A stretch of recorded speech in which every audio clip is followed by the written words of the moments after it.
ಈ terrace ಗಾರ್ಡನ್‌ನ arrange ಮಾಡೋಷ್ಟರಲ್ಲಿ ನನ್ನ ಸೊಂಟನೇ ಬಿದ್ದೋಯ್ತು. Hi family welcome back to my mini vlog. ಬೆಳಗ್ಗೆನೆ ಚಿರುನ ಸ್ಕೂಲಿಗೆಲ್ಲ ಕಳ್ಸಿದ್ಮೇಲೆ ಟೆರೇಸ್ ಗಾರ್ಡನ್ ಸ್ವಲ್ಪ ಕ್ಲೀನ್ ಮಾಡೋಣ, ಕ್ಲೀನಾಗಿ ಅರೇಂಜ್ ಮಾಡೋಣ ಅಂತ ಹೇಳ್ಬಿಟ್ಟು ಬಂದೆ. ಆಲ್ಮೋಸ್ಟ್ ಒಂದು 3 ಅವರ್ಸ್ ಹಿಡಿತು ನನಗೆ. ಸೊ ನೋಡಿ ಫೈನಲ್ ಆಗಿ ಈ ಥರ ನೀಟಾಗಿ ಜೋಡಿಸಿದ್ದೀನಿ. ಎಲ್ಲ ಕ್ಲೀನಾಗಿ ವಾಶ್ ಮಾಡ್ಕೋಬೇಕು. ಆಲ್ರೆಡಿ ಸೊಂಟ ತುಂಬ ಪೇಯ್ನ್ ಆಗ್ತಿತ್ತು ಅಂತ ಹೇಳ್ಬಿಟ್ಟು ಸುಮ್ಮನೆ ಆದೆ. ಅದಾದಮೇಲೆ ಸ್ವಲ್ಪ ಫ್ರೆಶ್ ಅಪ್ ಆಗಿ ರೆಡಿಯಾಗಿ ಚಿರುನ ಸ್ಕೂಲಿಂದ ಕರ್ಕೊಂಡು ಬರೋಣ ಅಂತ ಹೇಳಿ ಹೋಗಿದ್ದೆ. ಹಾಗೆ ಒಂದು ಪಾರ್ಸಲ್ ಹಾಕ್ಬೇಕಾಗಿತ್ತು. ಹಾಗಾಗಿ ಪಾರ್ಸಲ್ ಕೊಟ್ಬಿಟ್ಟು ಅಲ್ಲಿಂದ ಮನೆಗೆ ಬಂದಿದ ತಕ್ಷಣ ನಮ್ಮ ಹಸ್ಬೆಂಡು ಗೇಟಿಗೆ ಪೇಂಟ್ ಮಾಡೋಣ ಬಾ ಅಂತ ಹೇಳ್ಬಿಟ್ಟು ಪೇಂಟ್ ಎಲ್ಲ ತೊಗೊಂಡು ಬಂದಿದ್ರಾ.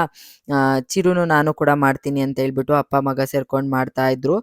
ಬುಜ್ಜಿ ಬೇಬಿ ತುಂಬ ಹಠ ಮಾಡ್ತಾ ಇದ್ದ ನಾನು ಹೋಗ್ತೀನಿ ಅಂತ ಹೇಳ್ಬಿಟ್ಟು. ಹಾಗಾಗಿ ಬುಜ್ಜಿ ಬೇಬಿನ ಮಲಗಿಸೋಣ ಅಂತ ಹೇಳ್ಬಿಟ್ಟು ಬಂದು ಅವ್ರನ್ನೂ ಕೂಡ ಮಲಗಿಸ್ಬಿಟ್ಟು ಬಂದು ನಾನು ಸ್ವಲ್ಪ ಹೆಲ್ಪ್ ಮಾಡಿಬಿಟ್ಟು ಫೈನಲ್ ಆಗಿ ಪೇಂಟ್ ಹೊಡೆದ್ವಿ. ಹೇಗೆ ಕಾಣಿಸ್ತಿದೆ ಅಂತ ಹೇಳಿ. ಚೆನ್ನಾಗಿತ್ತು, ನಮಗೆ ಡಿಫ್ರೆಂಟಾಗಿ ಕಲರ್ ಇತ್ತು ಹಾಗಾಗಿ. ಆ್ಯಂಡ್ ಬುಜ್ಜಿ ಬೇಬಿ ಅಂತೂ ಸಿಕ್ಕಾಪಟ್ಟೆ ಗಲಾಟೆ ಮಾಡ್ತಾನೆ ನೋಡಿ, ನಮ್ಮ ಚಿರುಗೆ ಹೇಗೆ ಕಚ್ಬಿಟ್ಟಿದ್ದಾನೆ ಅಂತ ಹೇಳ್ಬಿಟ್ಟು. ಅವ್ನಿಗೇನಾದ್ರು ಕೊಟ್ಟಿಲ್ಲ ಅಂದರೆ ಕೋಪ ಬಂದು ಕಚ್ಬಿಡ್ತಾನೆ. ಅದಕ್ಕೆ ಬೈತಾ ಇದ್ವಾ ನೋಡಿ ಹೇಗೆ ಅಳ್ಕೊಂಡು. ಆಮೇಲೆ ಇಬ್ಬರು ಅಪ್ಪನ ಹತ್ರ ಕುತ್ಕೊಂಡು ಅವ್ರವರೇ ಸಮಾಧಾನ ಮಾಡ್ಕೊಂಡು ನಗಾಡ್ತಾ ಇದ್ರು. ಯಾವಾಗಲೂ ಪಾಪ ಚಿರು ಕಚ್ಚಿಸ್ಕೊಂಡು ಅಳ್ತಾನೆ, ಆಮೇಲೆ ಸಮಾಧಾನ ಆಗ್ತಾನೆ ಅವನೇನೆ. ಹಾಗೆಯೇ ಫ್ಲಿಪ್ಕಾರ್ಟಲ್ಲಿ ಕೆಲವೊಂದು ಬ್ರಾಸ್ಲೆಟ್ನ ಆರ್ಡ್ರ್ ಮಾಡಿದ್ದೆ, ತುಂಬ ಚೆನ್ನಾಗಿ ಬಂದಿದೆ. ನಿಜವಾಗ್ಲೂ ಹೇಳ್ತೀನಿ, 120 ರುಪೀಸ್ ಅಷ್ಟೇ ಇದಕ್ಕೆ. ನನಗಂತೂ ಸಿಕ್ಕಾಪಟ್ಟೆ ಇಷ್ಟ ಆಯಿತು. ನನ್ಗೆ ಅನ್ಕೊಂಡೇ ಇದ್ದಿದ್ದಿಲ್ಲ ಇಷ್ಟು ಕಮ್ಮಿಗೆ ಇಷ್ಟು ಚೆನ್ನಾಗಿರೋ ಕ್ವಾಲಿಟಿ ಬರುತ್ತೆ ಅಂತ.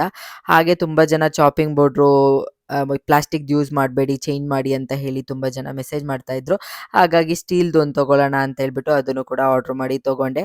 ಹಾಗೆ ನನ್ನ ತಮ್ಮ ನ್ಯೂ ಇಯರ್ ಟೈಮಲ್ಲಿ ದೇವಸ್ಥಾನಕ್ಕೆ ಹೋಗಿದ್ದ, ಅಂದರೆ ರಾಘವೇಂದ್ರ ಸ್ವಾಮಿ ಮಠಕ್ಕೆ. ಅಲ್ಲಿಂದ ನನಗೋಸ್ಕರ ಇಲ್ಲಿ ನೋಡಿ ಬ್ಯಾಂಗಲ್ಸು, ಕ್ಲಿಪ್ಸು ಮತ್ತು ಇಯರಿಂಗ್ಸ್ ಎಲ್ಲ ತೊಗೊಂಡು ಬಂದಿದ್ದಾನೆ ನನ್ನ ತಮ್ಮ. ನನ್ನ ತಮ್ಮನ ಹೆಂಡ್ತಿ ಸಖತ್ತಾಗಿತ್ತು ಬ್ಯಾಂಗಲ್ಸ್ ಎಲ್ಲ. ರೈನ್ ಡ್ರಾಪ್ ಬ್ಯಾಂಗಲ್ಸ್ ಅಂದರೆ ನಂಗೆ ತುಂಬ ಇಷ್ಟ ಈ ನಡುವೆ.